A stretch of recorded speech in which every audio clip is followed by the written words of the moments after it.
રે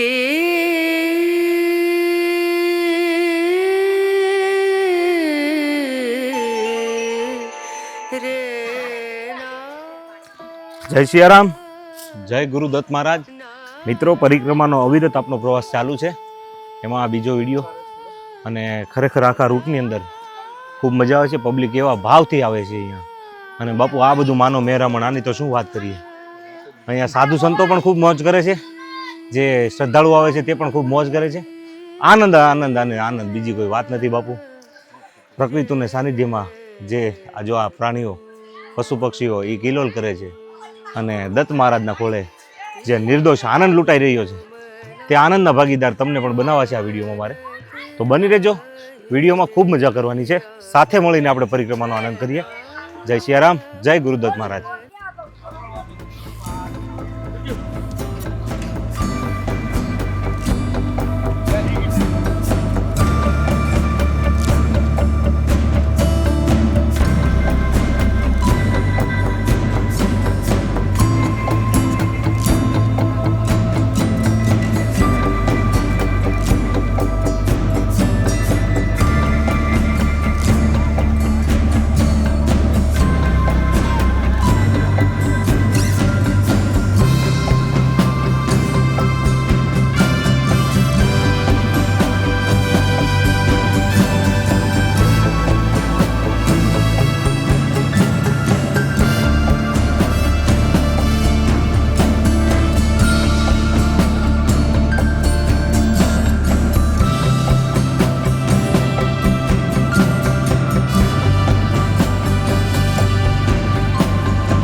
તો મિત્રો, અમે છીએ પરિક્રમાના રૂટ ઉપર અને આનંદ કરતાં એમ કહેવાય કે જંગલની વચ્ચે અત્યારે થોડોક વિશ્રામ કરવા બેઠા છીએ. અને અમરનાથ બાપુ મારી સાથે છે, અમારી હારે સુરાભાઈ પણ છે. સુરાભાઈ પણ અમને સારી એવી મદદ કરે છે.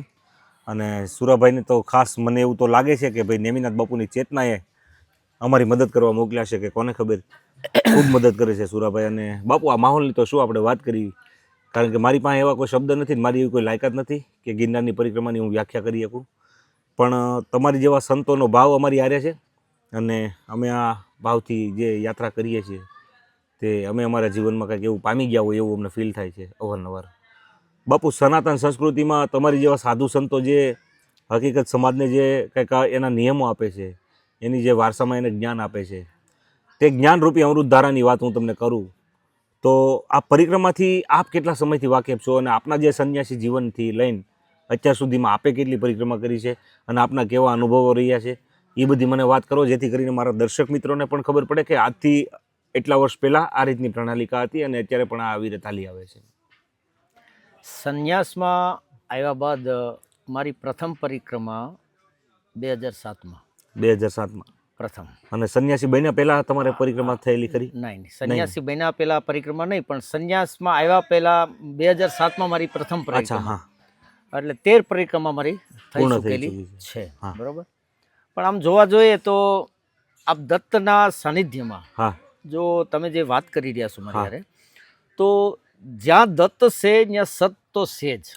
ગુરુ ગોરખનાથ છે ત્યાં બી સત છે. આ દત્ત ને ગોરખની માયા છે. અને એમાં આજે જગતના તમામ આત્માઓ, જીવો આજે બધી મતલબ પરિક્રમા કરી રહ્યા છે. તો મેં ભક્તજનોને ખાલી એટલું કહું છું કે દત્ત મહારાજને પ્રાર્થના કરીને કહું છું કે હે દત્ત મહારાજ, થાજો સૌને અનુકૂળ. હે દત્ત મહારાજ, થાજો સૌને અનુકૂળ, જેથી રસ્તામાં ચાલતા ચાલતા ખુદ પોતાની ભૂલને સમજી લે કે આપણે ભૂલ ક્યાં કરી રહ્યા છે. યાત્રા કરતા કરતા આપણાથી નાની મોટી ભૂલો ક્યાં થઈ રહી છે એની આપણને સમજ આવે. એટલા માટે હું દત્ત મહારાજને કહું છું બહુ મોટી કે સમજી લેવી આપણી પોતાની અંતરની ભૂલ. જો દોષ બીજાનો કાઢવો આપણે, તો એ પહેલા તો આપણે આપણો દોષ જોવો પડે કે આપણે કેટલામાં છે, આપણે ક્યાં સુધીના છે.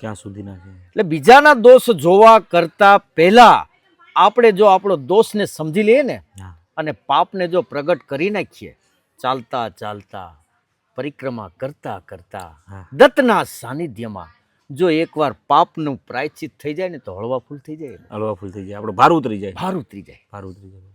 હે? તો મેં દત્ત મહારાજને એવું કહું છું કે હે દત્ત મહારાજ, આ પરિક્રમાવાસીઓ જે યાત્રા કરી રહ્યા છે તમારી ગિરનારની પરિપૂર્ણ યાત્રા કરી રહ્યા છે, શ્રદ્ધાથી વિશ્વાસથી આવી રહ્યા છે, તો પરિક્રમાવાસીઓને મારે એટલું જ કહેવાનું છે કે હવે તો તમારા ભીતરના ગુરુને જગાવો, જેથી કરી અને દત્તની કૃપા થાય. કૃપા થાય. તમારા ભીતરના ગુરુને ભજો, ક્યાંય બીજે ભજવાનું કાંઈ છે નહીં. છે નહીં. તમારા અંતરના રામ છે, અંતરનો જે ગુરુ છે, હા. સદગુરુ છે, એને ભજવાનું તમે ચાલુ કરી દો. ચાલતા ચાલતા તમારી પરિક્રમા ચાલુ રાખો એટલે દત્ત મહારાજ તમારી ઉપર કૃપા કરશે ને કરશે. કરશે જ. આ વાત મારે પરિક્રમાવાસીઓને અને ભક્તજનોને મારે કહેવી છે. કહેવી છે. બરોબર છે. તો હું દત્ત મહારાજને એ બી કહું છું કે હે સદગુરુ, બ્રહ્મા વિષ્ણુ મહેશનો અવતાર ગુરુ બ્રહ્મા ગુરુ વિષ્ણુ ગુરુદેવ મહેશ્વર ગુરુ સાક્ષાત પરબ્રહ્મ તસ્મૈ શ્રી ગુરુવે નમઃ. હે સદગુરુ દત્ત મહારાજ, કૃપા તો કરો. અરે કૃપા એકવાર તો કરો, સફળ હોય જન્મ ઇસ નર નારી માનવ કા. બહુ મોટી વાત બાપુ. નર નારી માનવ કા. આ અમરનાથ એક બાલક બનીને તમને વંદન કરે છે. વંદન કરે છે. આ વાત મારે પરિક્રમાવાસીઓને કહેવા માટે આજે હું પ્રકાશભાઈ તમારી યુટ્યુબ ચેનલમાં મને એક બોલવાનો તમે મોકો આપ્યો. અરે બાપુ, હજી બી તમારે જે ઈચ્છા હોય એ પ્રશ્ન કરવાની બાપુ છૂટ છે. પ્રશ્ન તો મારા તો કેવા હોય, હું તો જો એક સંસારનો જીવડો છું અને હું પહેલેથી મારી અખંડ મોજમાં, હું કોઈ દી કોઈના હાથ નીચે રહ્યો નથી અને હાથ નીચે રહી આમ રખડી નહીં કે બાપુ. એટલે તમારી જેવા સાધુ સંતોના જે નીતિ નિયમો મને મળ્યા છે, મને કઈ વારસામાં મળ્યું છે, તે પકડીને હાલું છું બાપુ. પણ ગિરનારના જે ખડગો જોઉં છું, આ બધા પર્વતો જોઉં છું, બરોબર, આ પથ્થરો જોઉં છું, તો ક્યાંક ને ક્યાંક એવું મને ફીલ થાય કે આ પથ્થરો કોઈ એના ઋષિમુનિઓએ ક્યાંક એવી સ્થાપના કરી છે, આમાં 33 કોટી દેવતાઓનો વાસ હોય એવું આપણને પ્રતીત થતું હોય. કારણ કે આ પથ્થર, આ ભૂમિની કંઈક ગરિમા અલગ છે. આના ઓરાની અંદર આવીએ તો આપણને એનું ફીલ થાય છે. અને બાપુ વિશેષ તો બીજું તમને પરિક્રમા વિશે તો શું વાત કરું, પણ જુનાગઢ એક એવો આધ્યાત્મિકતાનો એવો સ્ત્રોત છે કે જે કોઈ એમ કહેતું હોય કે ભાઈ સનાતનની સામે જો કોઈને આંગળી ચીંધવાનું મન થતું હોય તો એક વખત આ પરિક્રમાની પણ મુલાકાત કરે. અહીંયા લોકો કેવા ભાવથી આવે છે એમની પણ મુલાકાત કરે તો તેમનો આનંદ આવશે. અને વિશેષ બાપુ આપને મારે એ પૂછવું છે કે સંસારિક જીવ જે કોઈ પણ છે તે અત્યારે આધિવાદી અને ઉપાધિ, અત્યારના સમયના તમે જુઓ તો ચિંતાઓ એટલી બાપુ માણસને ઘેરી વળેલી છે. તો તેની અંદર કોઈને ટાઈમ મળે, કોઈને ન મળે, અને તમે જે અંદરના ગુરુની જે વાત કરી છે એ વિશે મારે તમને પાછું એક ગહન ચર્ચાની અંદર મારે જવું છે. પૂછો. કે બાપુ તમે જે ગુરુની વાત કરીને એનો મને પરિચય જે શબ્દ નીકળ્યો તરત થયો મને. કારણ કે માણસ ગમે ત્યારે ખોટું કામ કરતો હોય, બીજું કોઈ કહે કે ન કહે. અત્યારે હું કાંઈ ખરાબ કામ કરું છું તમને ખબર નથી, દિલીપભાઈને પણ ખબર નથી, પણ મારા આત્માને ખબર છે કે પ્રકાશ આ તું ખોટી દિશામાં છે. તો અંદરથી અવાજ આવે છે, એ કોણ? એ આજ તમે ગુરુ શબ્દ એમને નામ આપ્યો અને એમનો પરિચય મારો સવાલ નહોતો છતાં પણ તમે મને આપ્યો. તો એની વિશે મારે થોડુંક વિશેષ ઊંડાણમાં જવું છે કે જે પરમાત્મા રૂપી આત્મા સૌમાં બિરાજમાન છે તે પશુ પક્ષી બધામાં જ છે કે માણસની અંદર એક જ છે. જો ગુરુ જે આ તમે જે ચેતનાની વાત કરી છે બાપુ, 1 મિનિટ હું રોકીશ કે ભાઈ અંદરથી જે આપણો અવાજ છે, અંદર જે આપણો ગુરુ છે, એ ગુરુની વાત કરું છું કે જે માણસની અંદર એક જ છે કે પશુ પક્ષીની અંદર પણ જે લાગણી છે એની અંદર પણ આ ગુરુ રૂપે બિરાજમાન છે. ગુરુની જો વાત કરીએ તો ગુરુ દત્તાત્રેય ભગવાને 24 ગુરુ કર્યા હતા. હવે એમાં તમે જોવા જાવ ને તો પશુ પક્ષી કબૂતર મધમક્ખી અજગર બધું આવી ગયું, 24 ગુરુ. તો તમે જે ભીતરના ગુરુની જે મારી સાથે વાત કરી, બોલે એ બીજો કોઈની પરમાત્મા પોતે જ છે, પોતે જ છે. એ સદગુરુ ભગવાન પોતે આત્મ સ્વરૂપે બોલી રહ્યો છે. બોલી રહ્યો. તો હું જો તમને જો આની વાત કરવા જાઉં તો ભક્તજનોને કહું કે આજે પરિક્રમાના સમયમાં કે વર્તે સૌને આનંદની લેરું,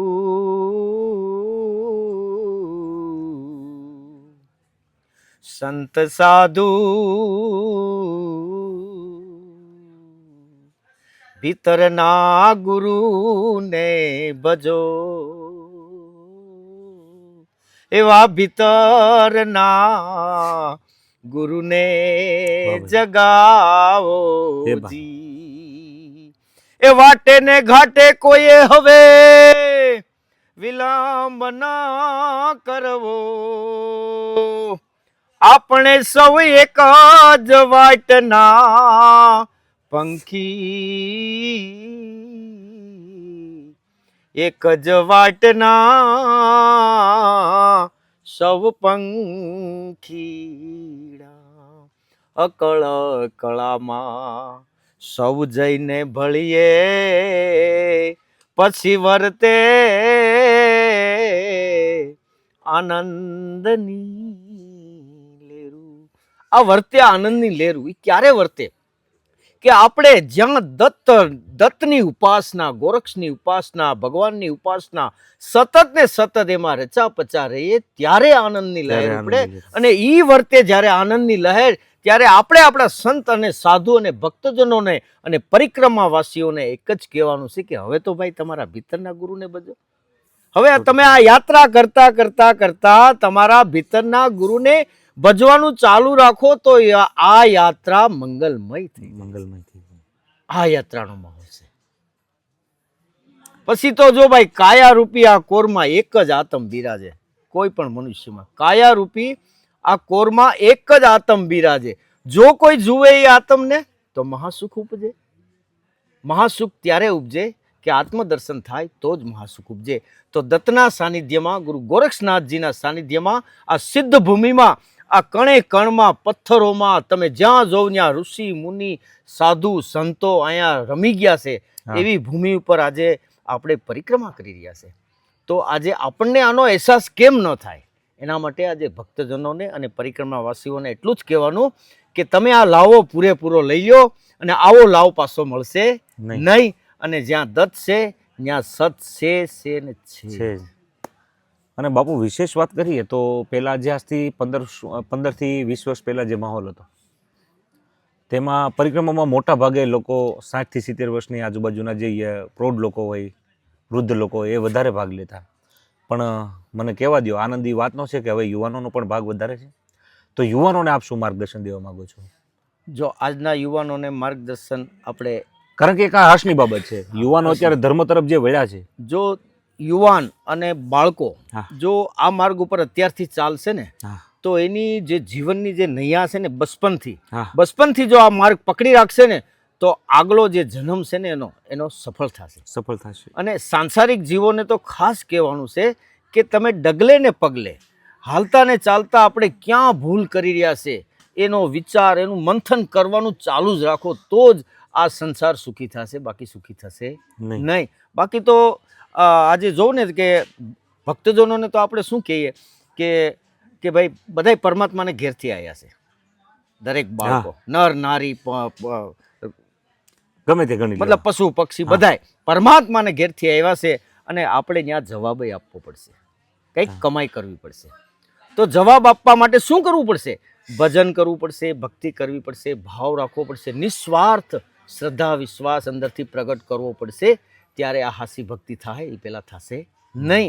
તો એના માટે હિન્દુ હોય, મુસલમાન હોય, શીખ હોય, ઈસાઈ હોય, પારસી હોય કે જૈન હોય કે બુદ્ધ હોય, સાહે સંન્યાસી હોય, નાથજી હોય, સીતારામ હોય, ભગત હોય કે સંસારી જીવ હોય, એને ભજન કરવું પડશે ને કરવું જ પડશે. સાહેબ બાળક નાનો કેમ ન હોય કે મોટી ઉંમરનો 60-70 વર્ષનો ભાભો કેમ ન હોય, પણ ભજન તો બધાને કરવું પડશે. એ પેલા કોઈને ઉદ્ધાર છે જ નહીં, મુક્તિ છે જ નહીં. આમાં ડરવાની કોઈ વાત નથી. ભગવાન બધાયના હૃદયમાં બેઠો છે. પણ બાપુ બધાને ભજન કરવું છે. મારી એક એમાં પણ મારું થોડુંક એક પ્રશ્ન છે, બરોબર? ભજન કરવું છે, ભજન તરફ લોકો વળ્યા પણ છે, યુવાનો ખાસ કરીને વળ્યા છે. પણ ક્યાંક ને ક્યાંક સંપ્રદાયો એવા અતિ આમાં આકરા નિયમો બતાવે છે કે આ નિયમોનું પાલન ક્યાંક ને ક્યાંક આમાં માણસ ભટકે છે, એટલે એને દિશા સૂચતી નથી. પણ એક એવો સીધો કોઈ માર્ગ ખરો કે ભાઈ આપણે ખાલી રામનું નામ લઈને પણ ભક્તિ કરીને આ ભવસાગરની નૈયા આપણે પાર પાડી શકીએ? જો સંપ્રદાયની, કારણ કે આડંબરો ખૂબ વધી ગયા છે બાપુ, એટલા માટેનો અમારો સવાલ. સંપ્રદાયની જો તમે વાત કરશો તો ઘણા લોકો દરેક અલગ અલગ સંપ્રદાયથી જોડાયેલા છે, પણ સંપ્રદાય સાથે આવતો નથી. તમારા માતા પિતાના આશીર્વાદ, તમારા ગુરુના આશીર્વાદ અને તમારા ગુરુનો શબ્દ એ જ એક તમારી જોડે હોય છે. અને તમે હાસી રીતે જો જોવા જાઓ ને તો સંપ્રદાયમાં એવા વાડા પડી ગયા છે, એવા આડંબર ઘૂસી ગયા છે, એવા પાખંડી લોકો તંત્ર મંત્રથી ઘૂસી ગયા છે. એટલે લોકો દુઃખના માર્ગ ઉપર છે, પણ ખરેખર જો આમ જોવા જાઓ તો ખાલી તમે રામનું નામ લ્યો, માં ભગવતીનું નામ લ્યો, હાલતા ચાલતા ઉઠતા બેઠતા તમારું સ્મરણ ચાલુ રાખો તો બી આમાં માણસને મુક્તિ છે ને છે, એમાં કોઈ શંકાને સ્થાન નથી.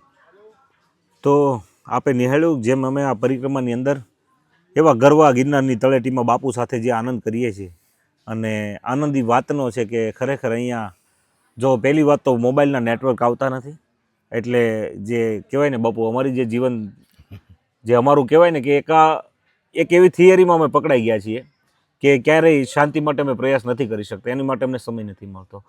પણ અહીંયા જે આવ્યા અને આ યાત્રાનો આરંભ થયો ત્યારથી લઈને અત્યાર સુધી ખરેખર ખૂબ મજા આવે છે, અને એવો શાંતિના ભાવ સાથે અમે જે આ યાત્રા કરીએ છીએ, અને ખૂબ શ્રદ્ધાળુઓ આવે છે. તેમને જોઈએ ને તો માજી હમણાં બાપુ થોડા જ સમય પહેલાં આપણે અહીંયા જે પોરો ખાધો હમણાં બરોબર આરામ કર્યા ત્યારે 70 થી 80 વર્ષના માજી હમણાં 2 થી 3 અહીંયા પસાર થઈ ગયા. બરોબર છે. એટલે મેં માવડીઓને પૂછ્યું, સહર્ષ પૂછ્યું એમને કે માવડીઓ તમે શું ખાધું તું? એ કે અમે થાકી જઈએ, તમે નથી થાકતા, કારણ કે અવિરત ચડતા ચડતા આવતા હતા, એને એક પણ પોરો નથી ખાધો. ત્યારે માવડીઓ કહેતી હતી કે અમે તો બાજરોના રોટલા, એ અમારું દૂધ, એ અમારું દહીં, એ અમારો ખોરાક હતો. પણ અત્યારે ક્યાંક ને ક્યાંક આપણે દાળ ભાત અને મંચુરિયનના પ્રહારથી આપણા શરીરો થોડાક તૂટ્યા છે, તો એ થોડુંક આ યાત્રામાં અવરોધ થાય છે, એ 100%ની વાત છે. પણ પોરો ખાઈને પણ આ યાત્રાને આગળ વધાવીએ, કારણ કે એક આ જીવનરૂપી યાત્રાને કાંઈક ને કંઈક આ યાત્રા સંદેશ આપે છે કે જીવન છે એ જંજાળ નથી, જીવવા લાયક છે. સુખ આવે કે દુઃખ આવે આ યાત્રા અવિરતપણે ચાલતી રહે, બસ તેવા ભાવ સાથે આગળ વધીએ. જય સિયારામ, જય ગુરુ ગોરક્ષનાથ. જય ગુરુ ગોરક્ષનાથ. અમારે સુરાભાઈએ 2 પેકિંગ કોથળીઓ ભરીને પ્લાસ્ટિક ભેગું કર્યું છે વીણીને. તો અમે કહીએ છીએ એટલું જ નહીં, પણ સુરાભાઈ અમારી સાથે છે તો સવારનું એને પણ ખુદને એમ થયું કે મારે પ્લાસ્ટિક ભેગું કરવું છે.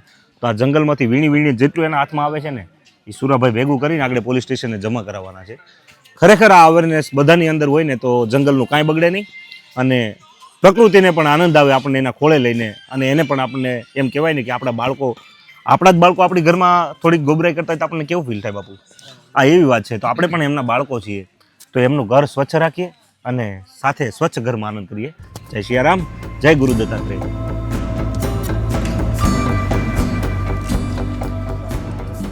જય ગિરનારી મિત્રો, અત્યારે મારી સાથે મુંબઈથી એક ગિરનારી પરિવાર આવ્યો છે, અને ખરેખર એ આ બીજી પરિક્રમા કરે છે, અને આપણે એમના વિશે એમની થોડીક વાતો પણ જાણવી છે, એનો કેવો ભાવ રહ્યો છે ગિરનારની પરિક્રમા વિશેનો, આપણે એમની સાથે વાતો કરીએ. तो चलो नमस्कार मैम, हूँ प्रकाश बुआ, मेरी चैनल में आपका हार्दिक स्वागत करता हूँ. तो आप कितने साल से इधर आ रहे हो, मतलब आपको कैसा रहा आपका एक्सपीरियंस? दूसरी बार आ रही हूँ. और आप कहाँ से हो? मैं मुंबई से हूँ. बॉम्बे से हो. आपके परिवार के साथ आ रहे हो? हाँ. आपके परिवार के साथ आ रहे हो पूरे? और कैसा माहौल लगता है आपको इधर? अच्छा लगता है बहुत. गुजरात में आपको अच्छा लगता है? अच्छा लगता है. तो इधर में आपको कौन सी ऐसी बात लगी कि आपको बार बार इधर आने का मन हो रहा है? मतलब गुरु दत्तात्रेय भगवान बुलाते, यही बात मेरे को अच्छी लगती है. ऐसे તો બેનનું કહેવાનું એવું છે કે ગુરુ દત્તાત્રેય મહારાજ મને અહીંયા વારા ઘડીએ બોલાવે એટલે અમે મુંબઈથી અહીંયા લાંબા થઈએ છીએ, અને પરિવાર સાથે આવે છે, એ વાતનો મને આનંદ છે. આપ જોવો છો યુવાન માતાઓ બહેનો પણ સાથે છે, અને વૃદ્ધ ઉંમરના દાદા પણ સાથે છે. दादाजी आपका नाम क्या है? मेरा नाम मकरन रणजीवे है. मकरन रणजीवे जी. हाँ. और आपकी एज कितनी हुई है? 74. 74. आप पूरा पार कर लोगे? ऊपर बैठा है लेके जाने वाला. जो आप विश्वास है. અને दादा दूसरा मैं ये आपको पूछ रहा हूँ कि आपको इधर आके कैसा लग रहा है? ये बहुत अच्छा लगता है. मैं 1978-79 में आया था. अच्छा. उसके बाद में अभी आया. हाँ, तो अभी ये दूसरी बार हो? तब से तीसरी बार आए हो. तब से लेके अभी तक कुछ फर्क नजर आ रहा है? ये बहुत सारा फर्क है. तभी तो कोई नहीं दिखता था ज्यादा. अच्छा. जंगल में पहले इतना भीड़ भाड़ नहीं था. और प्लास्टिक के बारे में आप क्या बोलोगे? इधर सब प्लास्टिक फेंकते हैं. प्लास्टिक का तो ऐसा है कि सब लोग कॉन्शियस रह के प्लास्टिक का एक टुकड़ा भी जंगल में नहीं रखना. बहुत बड़ी बात बोली. वाटर फ्लो थम जाता है जमीन में से, उसमें से वाटर का इवेपोरेशन नहीं होता है, वो करना मांगता है. हम लोग महाराष्ट्र में फोर्ट जो है शिवाजी महाराज ने बांधेला, वो भी हम लोग क्लीन करके साल में 3 बार बोटल्स निकाल के नीचे लेके आते हैं. તો આ બોમ્બેનો પરિવાર છે, અને બોમ્બેથી આવ્યા છે આ લોકો. આ એની ભક્તિ છે, અને ગુરુ દત્તાત્રેય મહારાજ એની જે શ્રદ્ધા છે તે લઈને આવ્યા છે. સાથે બેન પણ છે. बहन जी आप कहाँ से हो? मैं मुंबई थाना से हूँ. मुंबई थाने से. और बेसिकली आप इधर कितनी बार आए हुए? ये मेरी पहली परिक्रमा है। पहली परिक्रमा है, कैसा लग रहा है आपको? बहुत अच्छा लग रहा है। इधर का जो आध्यात्मिक लेवल है उसमें कुछ आपको फर्क मतलब और लग रहा है कि कुछ और सुधार होना चाहिए कि भाई क्या है? आध्यात्मिक लेवल तो अभी मैं जैसे आगे जाऊंगी पता चला, पता मगर चलेगा, आपका वो प्लास्टिक मुक्त जो शुरू से ही शुरू हुआ हाँ वो बहुत अच्छा लगा। ऐसे ही कीजिए, हम भी रख सकते हैं इसको, हाँ। वरना कौन रखेगा, कौन जतन रखेगा? कौन करेगा वरना। ये देखो हमारा तो ऐसा है मैडम कि ये सृष्टि है ना पूरा अपना परिवार है, वसुंधरा बराबर, कुटुंब, वसुधैव कुटुंबकम। हाँ। मोदी जी के गुजरात से है हम। Exactly madam. तो दूसरा ये है कि मैं ये बोल रहा हूँ कि इधर जो भी जीवात्मा है, चाहे मनुष्य के रूप में हो, प्राणियों के रूप में हो, कुछ भी हो, दत्त भगवान किसी को भी तकलीफ पहुंचाना वो अपने हक में नहीं वो है। सब दत्त भगवान के रूप है, बस। अंश स्वरूप है। तो दत्त भगवान को मुंह दिखा सके इतना तो कर सकते हैं ना? जरूर, वही हम बस। सबको ये करना है। और बहुत बहुत दत्त भगवान ने बुलाया है तो वो हमारी परिक्रमा भी वो आके पूरी करवाएंगे। और वो जो आपने अमिताभ बच्चन का एड देखा था, कुछ दिन तो गुजारी है गुजरात में। हाँ हाँ गुजरात માટે આવવાનું એમ જય ગિરનારી।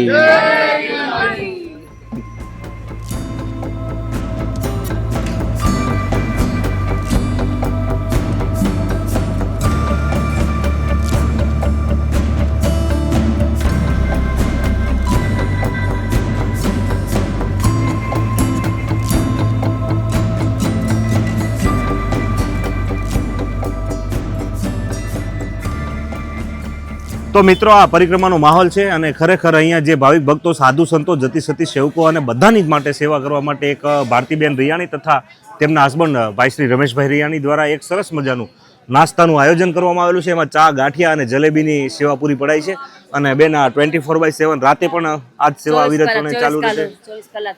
અને આપનું પૂરું નામ પહેલા તો મને જણાવો, સંસ્થાનો પરિચય। રૈયાણી, હા, રૈયારાજ સેવા ગ્રુપ, રૈયારાજ સેવા ગ્રુપ। આ ગ્રુપમાં કેટલા તમે બહેનો છો, ભાઈઓ છો, કેવી રીતનું બેનો ભાઈઓ બધા અમે 2 જણા અમે ભેગા છીએ। અચ્છા, હા હા, ભાવનાબેન રૈયાણી, સંજયભાઈ રૈયાણી, હા હા, અમે ચારે જોડે। હવે આ રૈયાણી ગ્રુપ જે અહીંયા સેવા કરી રહ્યું છે, ખરેખર અહીંયા જે પરિક્રમા ચાલુ થાય પહેલા ગેટથી તમે અંદર પ્રસાર થાવ છો તો જમણા હાથ ઉપર પહેલો પડાવ જે નાસ્તાનો આવે છે તે આ રૈયાણી ગ્રુપનો છે અને ખરેખર ખૂબ ભાવથી બહાર એલાઉન્સ કરીને લોકોને અહીંયા આવવા માટે આમંત્રણ અપાય છે અને પૂરા ભાવ સાથે અહીંયા લોકો આ નાસ્તો કરે છે અને થોડોક વિશ્રામ પામે છે। સાથે બેન પણ છે, એમની સાથે પણ વાત કરશું। બેન, તમારું નામ શું છે? ભાવનાબેન સંજયભાઈ રૈયાણી। ભાવનાબેન સંજયભાઈ રૈયાણી। આપના હસબન્ડ અને આપના હસબન્ડ બંને સાથે મળીને આ સંસ્થા કરે છે, બરોબર ને? તો આ વિચાર આપને ક્યાંથી આવ્યો ને આ કામ કરવાથી તમને કેવો આનંદ થાય છે? આ વિચાર અમારા બાપજી અમે નારેશ્વર જઈ ને હા હા હા, ને અમારા ગુરુ મહારાજ નો આદેશ થયો અમને। અચ્છા, હા હા હા, એ લોકોને અહીં પરિક્રમા કરવાની હતી, અહીંયા સ્ટોલ કરવાનો હતા ગાંઠિયાનો, એટલે એનાથી નહોતો થયો। અમારા ગુરુદેવ દેવ થઈ ગયા પછી અમને એવો આદેશ થયો કે તમે ગમે ત્યાં અમે આખા પરિક્રમા જઈએ એવા પણ કોઈ હા નહોતી પાડી અમને કે સ્ટોલ કરવાની। પછી આ ઓલા અમે રાવટી કરવાની હતી, ત્યાં અમે નક્કી કર્યું હતું તો એ પોલીસ વાળા અહીંયા રાવટી કરી એટલે પછી અમારાથી થાય નહીં। પછી આ ભાઈને અમે સ્કૂલ વાળાને પૂછ્યું, મારી મોટી બેબી છે ને એને કીધું કે આને પપ્પા પૂછો, એટલે એ ભાઈ હા પાડી। એટલે પહેલે વર્ષે તો અમે ઘરના સ્ટાફ હતા અને અમને અહીં મળી ગયું, ઘરે જતા હતા ને અમને મળી ગયું છે, એટલે 2016 અમને મળ્યું છે આ। અને આપના ગ્રુપમાં કેટલા લોકો છે અંદાજિત? અમે બધા અમારા સાસુ સસરા ને બધા અમારા રૈયાણી પક્ષ ને ટૂંકમાં રૈયાણી પરિવાર જ આખો અને અહીંયા છે। અમારા દીકરીઓ, અમારા દીકરાની વહુ, અમારા વેવાય વેલા બધા, અને આ બધા એમ કે સેવા કરવા અમે બધા ઘરના જ છીએ। તો મિત્રો આપણે જાણ્યું તેમ એમના ગુરુનો જે સંકલ્પ હતો તે પૂરો ન કરી શક્યા તો એ જવાબદારી રૈયાણી પરિવારે માથે લીધી છે અને ખરેખર આ આદર્શ પરિવારને મારા વતી અને મારી ચેનલ વતી હું ખૂબ ખૂબ ધન્યવાદ પાઠવું છું। કારણ કે આવી જો ભાવના હોય ને, અને આવી ભાવના હિન્દુના દીકરામાં કેમ ન હોય? કારણ કે પવિત્ર ગિરનારની જે લીલી પરિક્રમાનું જે અહીંયા આયોજન છે તેની અંદર લોકોની સેવા કરવી, અહીંયા કોના રૂપમાં કોણ બેન આવતો હોય શું ખબર આપણને? એટલે ભગવાનના રૂપમાં બધા આવે, ભગવાનના રૂપમાં જ બધા આવે છે। અમે બધા બધા ઉપર દેવ દ્રષ્ટિ જ રાખીએ છીએ, કોઈ ઉપર અદ્રષ્ટિ નથી નથી રાખતા। બહુ મોટી નાના આવે કે મોટા આવે કે ગમે એવા આવે, હા, આ વેચવા વાળા આવે ગમે એને બધાને આપવાના, સરસ પણ અમારી ડીશ ગેટ બહાર નહીં લઈ જવાની। સરસ સરસ, હા, એ પણ બહુ મોટી અને વાત છે। પેપર કે કચરું વેરવાનું કચરું વેરવાનું નહીં, બસ એ મોટી વાત છે। હા। અને ભારતીબેન, આપના જે આ ગ્રુપ ચાલે છે એમાં બહારથી કોઈ ફંડ કરો છો અથવા કે આપની ફેમિલી દ્વારા ચાલે છે, કેવી રીતનું છે? કોઈ પાસે ફંડ ફાળો કોઈ સમય 2 ભાઈ, અચ્છા, 2 ભાઈથી બે ભાઈથી જ કરી, બીજું કોઈ પાસે રૂપિયો નહીં લેવાનો। બાકી જે યથાશક્તિ જે સેવાનું યોગદાન આપવું એ આપી શકે છે। લેવાનું એ પેટીમાં, દાન પેટીમાં હાથ તો થઈ નહીં લેવાનું। હા હા હા, તો આ ખૂબ સરસ મજાનો એક પરિવાર આ સેવાકીય કાર્ય કરે છે અને આવા તો અનેક સેવાકીય કાર્યો પરિક્રમાની અંદર જોવા મળે છે. પણ ખાસ ભારતીબેન, તમારા વતી, મારી ચેનલ વતી અને આપણે બધાની વતી હું એક મારા દર્શક મિત્રોને ફરી પાછું કહીશ કે પ્લાસ્ટિક માટે ખૂબ અવેરનેસ રાખો. ગિરનારની અંદર ખૂબ પ્લાસ્ટિક છે. અમે 4 કોથળા તો વીણીને આવ્યા ને, છતાં પણ અમને કોઈ માણસે એમ ન કીધું કે તમે એકલા વીણો છો તો અમે તમને વીણાવીએ. આ વસ્તુનું એક દુઃખ છે મને, કારણ કે જે આ વસ્તુને પવિત્ર રાખવી એ આપણી ક્યાંક ને ક્યાંક આપણી ફરજમાં આવે છે. આ વસ્તુ જો પવિત્ર રહેશે તો આ પ્રણાલિકા કાયમી માટે સચવાઈ રહેશે. બસ આ જગ્યા જે છે તમે જોઈ માણી, અને હવે પણ અમે પણ નસતો માણીએ અને ત્યારબાદ ભગવાનની પ્રાર્થના કરીએ કે સૃષ્ટિના જીવ માત્રનું કલ્યાણ થાય, સનાતન ધર્મનો વ્યાપ વધે અને આ જે પરિવારની અંદર સંસ્કાર છે તેવા બધાને ભગવાન સંસ્કાર આપે. બસ જય સિયારામ, જય ગુરુ મહારાજ, જય ગુરુદત્ત ભગવાન, ગુરુદેવ દત્ત. જય ગુરુદેવ દત્ત.